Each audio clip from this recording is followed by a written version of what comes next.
We as NBA fans have completely lost our minds over this LeBron versus Jordan debate. But it's no longer a debate on who you think is the greatest basketball player of all time, but rather a generational war between two generations of basketball fans. And in my opinion, it's not only changed the way that people watch games, but it's created a definite right and wrong in people's heads where there's no changing their minds even if facts are presented. And if you see something differently than someone else does, all out chaos breaks loose. And it's all just gone way too far. We done with the 90s. That's garbage. We done with the 90s. The We Done With the 90s movement has created frenzy in the NBA community for the past couple of weeks, with new generation fans claiming that players of yesterday just weren't as skilled, blatantly expressing that they couldn't hang in this modern day era, and saying that certain players of that generation didn't have a left hand. We done with the 90s. But behind the scenes of it all, it was the tipping point of an already ongoing war between two of the biggest fan bases in NBA history, LeBron and Michael Jordan fans. And that's what we're going to be covering in today's video. As always, I am your host, Frank Thomas. Welcome to another episode of Off the Backboard. If you enjoy this kind of content, be sure to subscribe, and let's get right into today's video. The We Done With the 90s movement has produced countless clips of players of that generation dribbling like their back hurts, big men getting post isolations for the simple fact that they were bigger than everybody else, janky looking jump shots, weird defenses, just everything that you can think of. And at this point, it kind of felt like it had fans of that generation backed into a corner. Jordan's still I'm the telling dog. you, Just look it LeBron's up. But just go look up the gameplay. We did. Right here.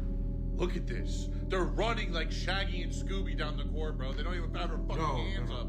No, they're ass. No. And at the end of the day, this statement, though extreme, it's true.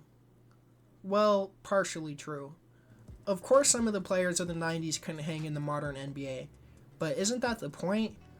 The NBA is a revolving door of talent, and every go around, the guys coming in are getting more and more talented, and that's why we continue to love the game as we watch it evolve. But the guys coming in aren't getting better just based off of a coincidence. The technology that's available to players today to improve their games and stay healthy is simply put out of this world. The programs, the trainers, the AAU teams you can join at a young age are limitless. But don't get me wrong, the sole reason for this drastic improvement isn't just advanced technology, it's influence. Every true hooper has somebody that they've modeled their game around. A popular answer for the players coming into the NBA today when asked who their favorite player or the player that they molded their game around is Paul George. Paul George has been quoted saying that he modeled his game after players like Kobe Bryant, Tracy McGrady, Allen Iverson, Penny Hardaway, and of course all four of those guys drew inspiration from Michael Jordan growing up watching him. And Michael Jordan grew up watching a player named Walter Davis, who was out of North Carolina. He ended up being a 6-time NBA All-Star. And the list just goes on and on and on of players drawing inspiration from the players of yesterday, taking it, refining it, and just turning it into the game of basketball that we see today. And it's honestly embarrassing as NBA fans that we take any opportunity to try and discredit an entire era of basketball, that we're simply just the pioneers of what we see today. And one of my favorite YouTubers, his name is KOT4Q, Kenny Beecham. He's known by a lot of different things. That guy has like 40,000 YouTube channels. But he said it best when he said, we're basically the only sport that does this. You don't see football fans, baseball fans, soccer, hockey, whatever the case may be. You don't see them discrediting entire eras of the sport simply because there's so much respect there. And I just wish that we as NBA fans could adopt that into our community, because just seeing, like I said earlier, the war between two different generations of NBA fans, it's really sad to see. So if I could get one point across in this video to the modern day NBA fan, it would simply be just to appreciate and love the game regardless of the era. But that doesn't mean that you 90s fans are off of the hook either. It is kind of crazy to me how extremely biased that some people can be to a generation of basketball, to the point where they just automatically discredit any sort of accomplishment or greatness that they see in the modern era. For example, when LeBron hit the 40,000 career point mark, he basically had MJ fans spawning out of nowhere saying, oh, if MJ would have played 21, 22 years, he would have hit 40,000 easy. He probably would have had 45, 46,000. And it's just crazy to me that you can see history being made right in front of your eyes.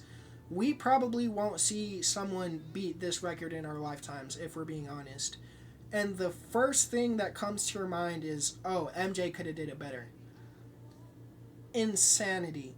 It just changes the way that you watch basketball at that point, because you're no longer watching to appreciate the greatness that you're seeing.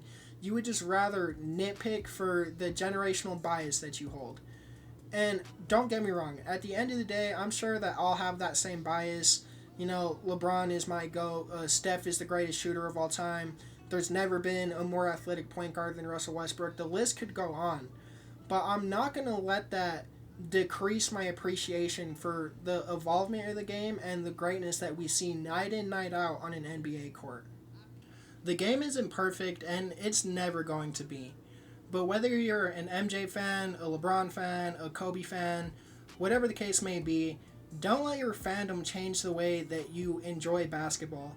Because at the end of the day, I know that you guys are probably having some of these crazy opinions just because you're passionate for the game, and I understand that. But you can't let that passion discredit an entire era of basketball. And that is going to do it for me, y'all. I just want to say thank you so much for watching today's video if you've made it this far. And I just want to say I apologize for the lack of content over the past couple of weeks. I was dealing with camera issues and just setup issues in general. But I finally pulled the trigger, went and got myself a really nice camera. I got myself a new mic. So if you're wondering why the video looks different than what you're used to, that's why. But with that being said, I can promise now with this setup that I'm really confident in, that I'll have videos out every Wednesday and Sunday. So if you enjoy this kind of content, be sure to subscribe and stick around for what's coming next. But again, I'm about to get out of here. Thank you so much for watching today's video. Peace.